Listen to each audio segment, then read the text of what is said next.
Now, Miss Karen, I first like to know when did you get started for Nickelodeon working for them? How did that come about? Well, long story short, I started by editing Hey Dude, and that was a Nickelodeon show shot in Tucson, Arizona, but edited in a company in Knoxville, Tennessee. I was working in New York City, and I wanted to work for studios, but it was being built at the time. So I found a job, I found a place that was doing a show for Nickelodeon, because back in the day, Nickelodeon would farm out their shows to different production companies. So in making that link with Hey Dude, I was able to get to know all the executives at Nickelodeon, Mhm. which was how I got to Nick Studios, Orlando, Florida. So they didn't hire me immediately because they wanted to have Hey Dude finished first because I was their main editor, blah, blah, blah.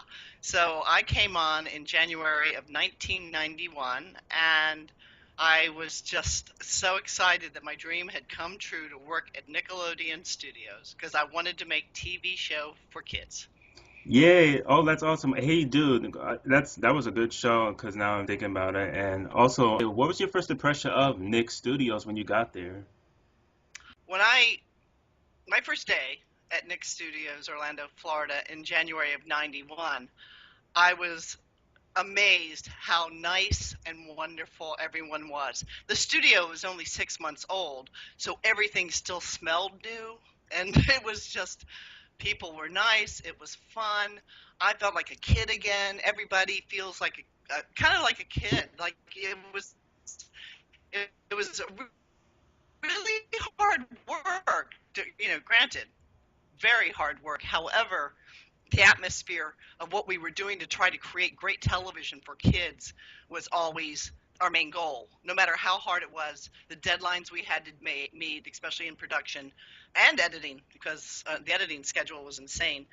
However, through all this, it just was a cohesive team, from the production to operations to the post back to production. We had a conversation, let's say, which was so nice. If you had something you wanted to say, you could just go down to the soundstage and talk to somebody about something. Mm, So it was a different environment, especially for an editor. An editor usually is locked in a room with no windows, mm. and never sees anybody. But there, you could not only go down to the soundstage or go up the third floor and chit chat with operations or the people that actually run the studio, but on lunch breaks we would go out to the park because we were allowed to ride the rides and do all that. So it was like I'm a grown up working at a theme park, and I But were loved you it. ever slimed before? I personally was never slimed, but I was wienerized when we were practicing the technical part for the Wienerville show.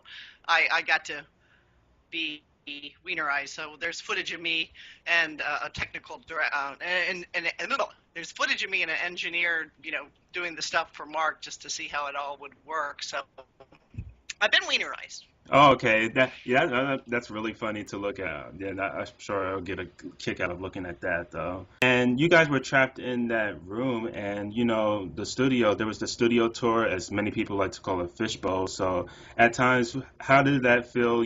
Having visitors see you in the glass, or did they get to see you at all in that control room? And the early part of Nickelodeon, they did have a tour that could see the Edit Bay, that what we called Edit Bay 2. Edit Bay 1 was the big room that had like all the big couches and everything, and Edit Bay 2 was a smaller one, but it was on tour. Originally, it was the graphics department. So when the tour would go by, we see the graphic artist Don St. Mars doing his amazing art. He is absolutely phenomenal. And then they decided to move him into another area, make a bigger area for him, and make another edit bay. And so that edit bay was on tour. So what I would do is I would get these ribbons and bows and crazy things and actually clip them to the back of my head because I knew the tour would be going by, so I wanted to give them something interesting to look at. Mm-hmm. Yeah, Now, being on tour in a fishbowl is a little strange. I ended up having dreams where I'm dreaming about whatever, blah, blah, blah. I'm dreaming. And then all of a sudden, I will turn around in my dream, and there is the tour going by. So the tour going by actually did seep into my subconscious mind somehow. So I would constantly have the tour while I was sleeping. It was like I couldn't get away from work. That is funny because you're so like off doing your own thing because you don't think nobody's really hearing what you say, but as soon as you make one little misstep, you have to remember there's so many people around that glass window watching you. Exactly. About Well, certain the shows reason, who that were taping like a live to tape format like Roundhouse and Nick Arcade. So was that kind of like I don't know if you ever done that before, but doing that for a fast-paced shows and both shows were fast-paced. How was that process going about to edit those? live to tape Yeah. was one of the most amazing feats I've ever seen in my life. And so I videotaped actually one of our tape operators doing a game show, and well, it was two tape operators. Absolutely the most amazing thing you could actually see from behind the scenes because they're actually making the show. They stop it down. The tapes, all these tapes, you have six cameras and a master tape have to rewind and you count down to make an edit. You're making an edit live onto a tape. That was one of the most amazing, phenomenal things. And they would of course find an edit point. First you find the edit point. So sometimes it was like after in like get the picture, they'd finished a round or something and they were going to start back up. So the next thing would be they would actually make an edit at applause. And then as the countdown's going up on the floor, the tape operator's counting down to the edit point, which will have to be applause. Bob Brandenburg's on the soundstage getting everybody to applaud, and so they make the edit, and it's seamless because it goes from applause to applause. And it was just one of the most amazing things to watch. I hope I didn't lose you on some of that technical stuff, but it was amazing to see how easy a show could be made. And I was thinking when I got there, I was like, holy cow, I'm going to be like out of a job if they do this.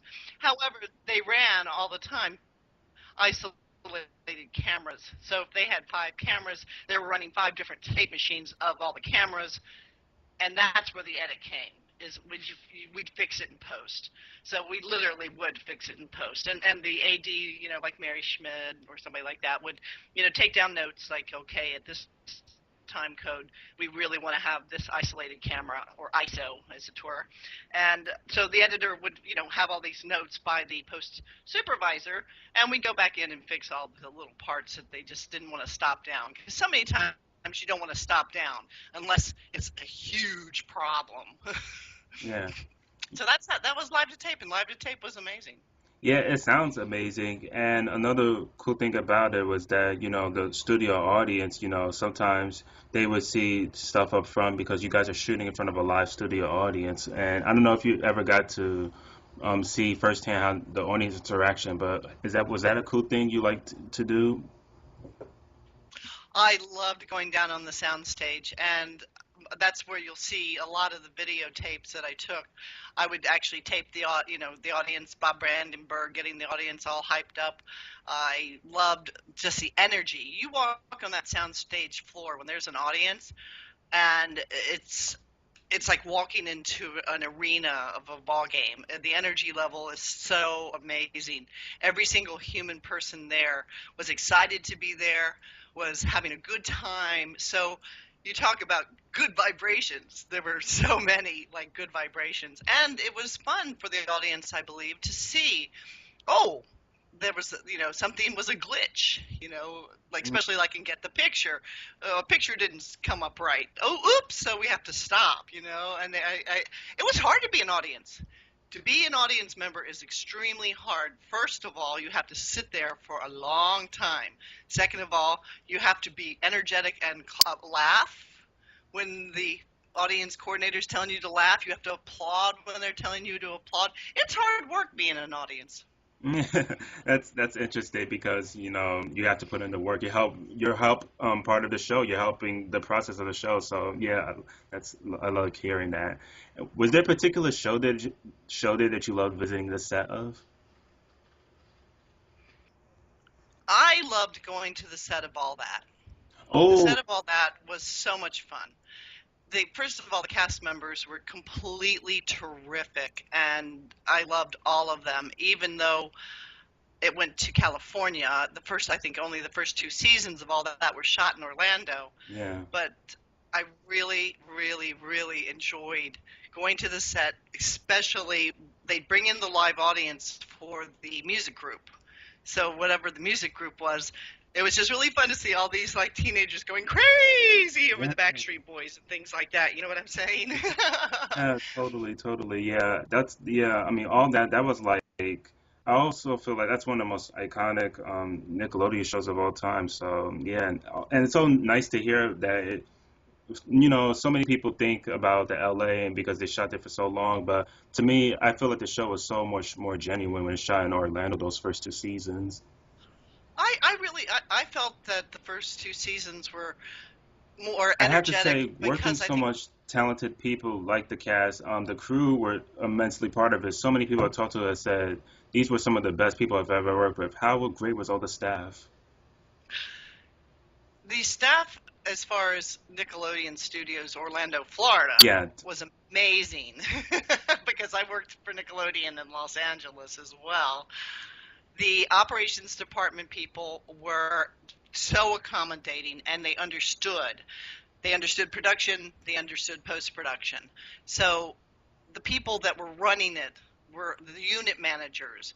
They understood. They all worked, as a cohesive team, really behind the scenes.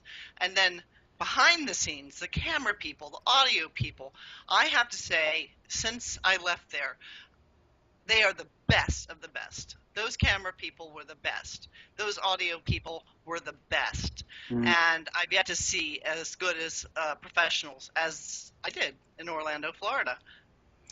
Now, Orlando, Florida was also inexpensive. So people from LA were kind of forced to come and do their shows there. mm. And so we had a lot of producers that would just sit up back there on that edit couch and just kind of like grumble because they had to be in Florida. Uh-uh. You know what I'm saying? Mm. So that was the only issue as far as, and that's in my opinion. This is totally my opinion.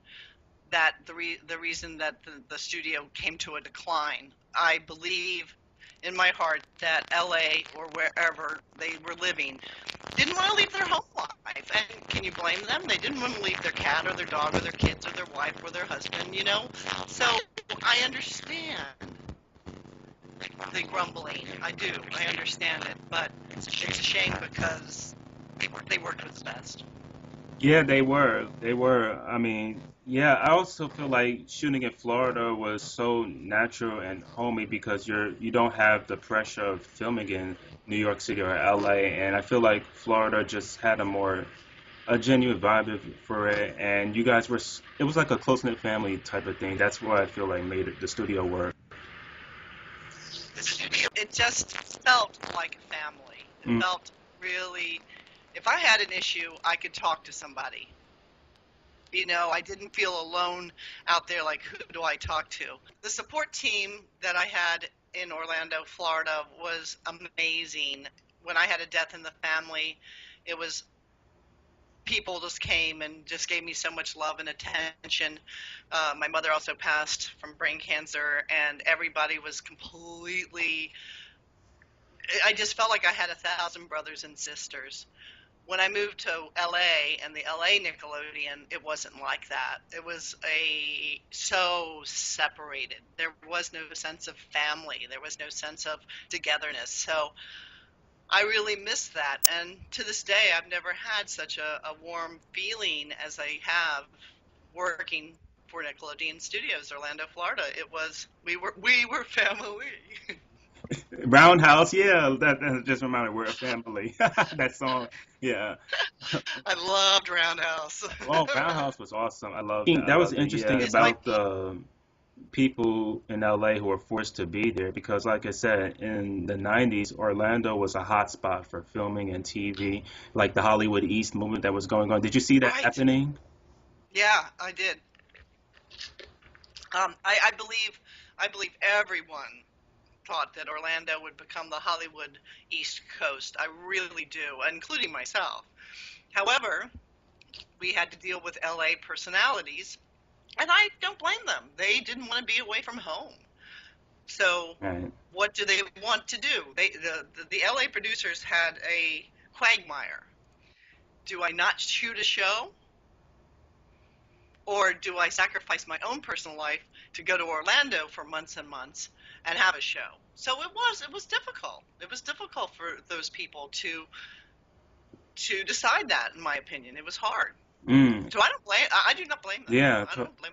Yeah, totally, and totally, yeah. And that was, I also feel like, I think that was why so many shows were moving out of there after like maybe 2 seasons, like All That and Keenan and Kel, they moved out to LA after 2 seasons, Roundhouse after 1 season, and Shelby Woo, which was another show that you worked for, that there was some problems with that, and it moved to Montreal, the production, like, oh my God, in the late 90s, yeah, it was so much going on.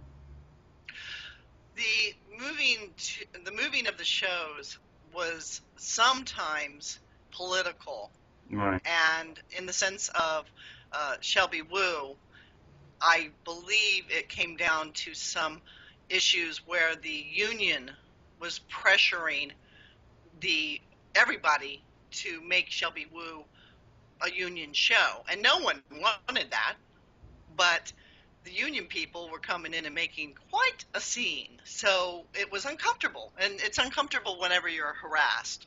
And the people that worked on the show were harassed, the producers were harassed. So in that incident, that was not because Alan Goodman didn't want to shoot down there. Oh, okay. Okay. That was really where he was kind of forced out, which was a shame. Which was a Mm. shame. Yeah. There were many producers, the producers for Brother and Me, the producers for Shelby Woo, that enjoyed Florida, and they were great. They would sit on the couch and just have a blast. They would be like, "Oh, yay!" They really loved the people and the energy. So it was great. It was great to have people that appreciated the energy, and it made you feel like, okay, not everybody is, ixnay on the Orlando scene Yeah. as it were. Yeah, I love hearing that people were comfortable down there. And do you have footage of Shelby Woo, by the way, for rap? Yes, I would love Oh, yes, I to do. know okay. about favorite behind the scenes memory because, like you told me, you had two about the switcher going down and Global Guts. Oh, oh, this I believe we were doing Double Dare. We were doing some fixes on Double Dare and the big Edit Bay with the big switcher and the one that wasn't on tour, and all of a sudden the switcher, for those who don't know, is the machine that actually the video comes from the videotape through the switcher. The editor manipulates things through the switcher and puts it back to a master tape. So, for people that don't know what that is, because switchers don't exist really anymore except for live television. But the switcher went off. It just blanked out. And Cynthia, who was the post soup at the time, she was like, oh my God, and we were under a deadline. Well, I tried to figure it out first. Then I had the tape operators come in, and then I had the engineers come in, and then the chief engineer, Ed Webster, came in, and everybody's like taking the switcher apart and opening it like a car, and nobody can figure out what the hell's wrong with this switcher. And one engineer came by, John Powell. He took one look, went like this, and hit a switch. There was an on-off switch that no one knew about, obviously, except him, underneath, and the post supervisor, Cynthia, had kicked it with her foot and just turned the switcher off. Mm. True story. So all of us for hours were trying to figure out what was wrong with this piece of equipment when literally it was just a switch. Yeah, that type of effects can do so because you're shooting all day, you kind of forget where things are. So many things you think are so out of reach. So that's probably what happened. Well, the thing is that no one knew the switch was there. Yeah. No one knew. No. No one knew that. So it, we knew then. And once you found it, you were like, hallelujah. Yeah, once we found it, it was like we didn't touch that again. Right. Oh my God. Yeah, yeah, Oh, that's funny. I gosh. love that. Yeah. And also, Global Guts. What happened with that? Global Guts was an amazing thing technically. Actually, Nickelodeon Global Guts was shot with how many countries? I'm going to make up a number. Oh, 7 different countries. mhm. Let's say Global Guts, I think, had 5 different countries that were participating at the same time. And you didn't want to do the show 5 times. You didn't want to go back and do it in Spanish, and then you didn't want to go back and do it in French and whatever the languages were. So they devised a system that they had audio tracks, and each announcer were in separate booths and would say live to tape again. Mhm. They would actually call out, and so at the end of the day, you ended up with 7 different versions of Global Guts in different languages, including English. So that was a phenomenal technical. I don't think it's ever been. I know it was never done before, but has it been done again? Don't know, but it was definitely done first Nickelodeon Studios. So these things were always amazing that the people there would be interested in always trying to raise the bar technically to make things happen.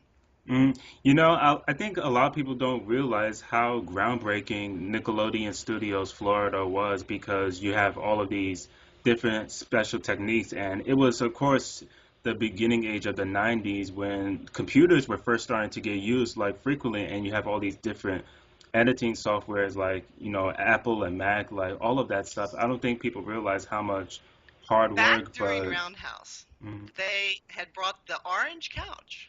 The orange couch was the symbol of like Snick, yeah. Nick laid, later, And then, the Saturday night Snick, and it was all about the orange couch, and that couch traveled everywhere, and that couch was like the symbol of of that, late night, prime time just, Nickelodeon. The yeah. orange couch was on tour.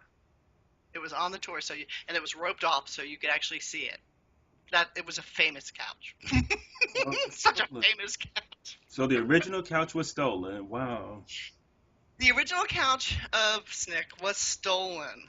Oh, and actually, in the beginning, this started off as a joke between me and these men that were worked on Roundhouse that were from LA at the time.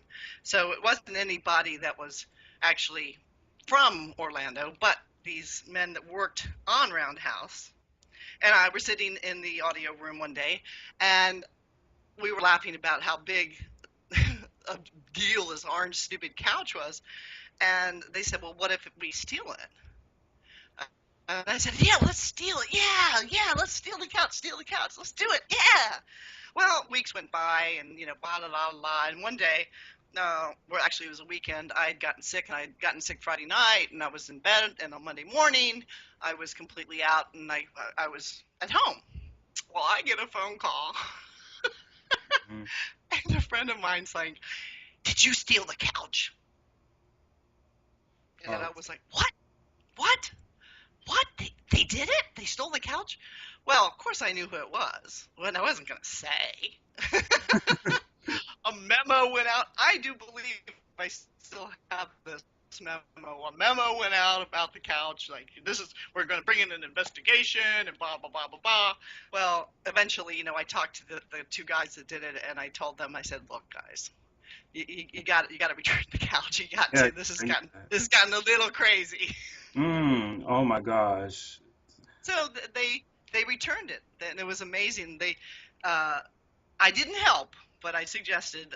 They found out when security made the rounds, and with the help of a PA, I will not mention, uh, they brought the couch and put it back.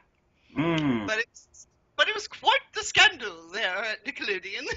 Yeah, If that you couch is guys, like you still guys existing, right? Because I see on the Splat promos that that couch is there for people to sit on. So I wonder if it's still there. It's still. Oh, I'm sure it is. I'm sure it is. A famous couch. Mm, Well, to be honest, when we were coming up with the idea of we were just going to misplace it just for fun. It was really all just in fun. But the fact that the upper management at the time did not find that humorous. oh, oh yeah. Definitely. That was unexpected. We were kind of expecting everybody to laugh, but getting that phone call at home, I was like, "Oh my God, they did it! They did it!"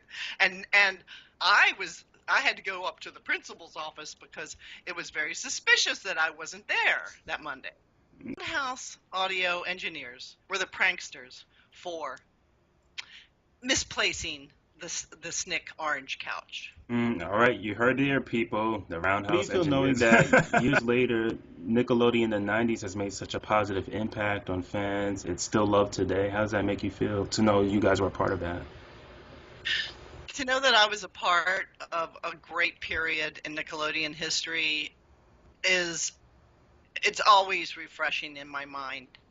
Every day, it comes back to me in some form, especially now, thank you to Facebook, being in contact with the people that I loved and I still love.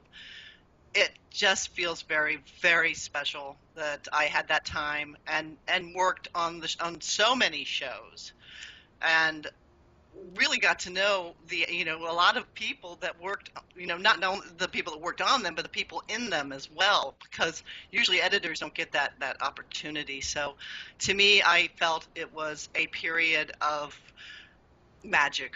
Magic. Oh yeah, definitely, definitely. And what do you think made Nick Studios Florida so great and special? What made Nick special in Orlando was the people. Yeah, I am. The people that worked there was the magic.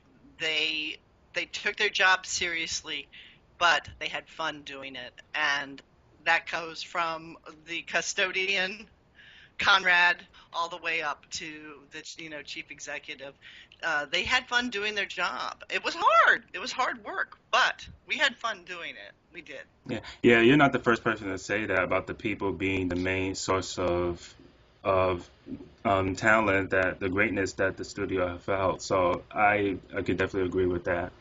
And my last question to you would be, I've been doing this project and so many people, it's been 11 years since the studio closed and so many people miss it. Wow. Yeah, I know. It's So sad. I know. And you see the videos of people breaking in and seeing how all of that stuff is now gone. And for you, in your opinion, would you like to see Nickelodeon come back one day, reopened in Orlando? I personally would love to see Nickelodeon reopen the studio in Florida for two reasons. One, because I do believe the talent that Orlando has, and we're older, but there's still a lot of new talent that is in Orlando, and it could be so part of a new generation. And that number two, it would save money. So economically, it's a really great idea. I believe now, with the cost of Los Angeles, having lived there now for quite some time, and just now moving back, that productions are going to start looking. And what better time than now to have the studio open again? Yeah. Yeah, I mean, I definitely agree because Los Angeles, people are like moving out and going to find different areas these days, like Louisiana and North Carolina and Georgia. Atlanta's like a new Right. hot spot. So, I think it's time for Orlando to make that basis because I think the weather is a huge factor of filming there, and it's so. I mean, to be in a special park that doubles as a movie studio, I mean, you can't find that anywhere else. And my air conditioning unit just came on, so we have to give it a minute. But I, I I feel Nickelodeon opening the studio again would be a great thing for the new generation of talent to work there, and for the new kids that are watching Nickelodeon now. I think that it was a great thing for the fans to be able to actually see their stars. right there and to get their autographs and to feel like they're touching something that is real. Real to them at home, and here it is real to them in person. And I think it's a beautiful thing. I feel probably a lot of us old timers may want to work back there as well. Yeah, I mean, a special like reunion. I think you guys would do fantastic. Like, I know people like David Jordan, who I've talked to, he's phenomenal. Like you and Bob. Love him. Love. Yeah, you and Bob Brandenburg and Jill Gable. I think, oh, it'd be really awesome. And yeah, to see you guys back together. And I'm just so glad to create this project because I love hearing the stories and I love just to hear about this place, which was nicknamed the world's first headquarters for kids. And I just think that Right. today, the generation, I think this place needs to be preserved and such holds to a high regard. And I just want the documentary to be so fantastic and make people think that this place needs to come back. Oh, absolutely. I feel that the new generation of teens and kids watching Nickelodeon would just love the hell out of being able to touch it. Yeah, I mean, totally. Yeah, you could do so many things with it. And Karen, I have to say thank you so much for talking to me today. It was such a blast. My pleasure. It was a blast talking to you. It's fun to talk about. I love it. And, it's fun because I have my little dubbing station right here. And as I'm doing all this, I'm as I'm dubbing these tapes that I've had for 20 years, I'm reliving so much of the people and the atmosphere. And I have to tell you that it's been like every day has been a fun day again because it reminds me that yes, it was work, but boy, the people were great, and boy, it was some really good times, and yes, we were a family. So watching these tapes and uploading them and other people enjoying them, and hopefully in this documentary you'll use some of the footage. You're going to get a ton. I really hope that people will begin to see what a family we are still, and that's why I love it so much. Oh yeah, totally, totally. And I can't wait to see the footage. I think you said you will Thank either you so mail it to much, me. Karen, I hope you have a great day. Thank you, and if you need anything, just feel free to contact me at any time, okay? All right, I'll be sure to do that. All right, bye bye. Take care. Bye-bye. Bye. See you later. All right.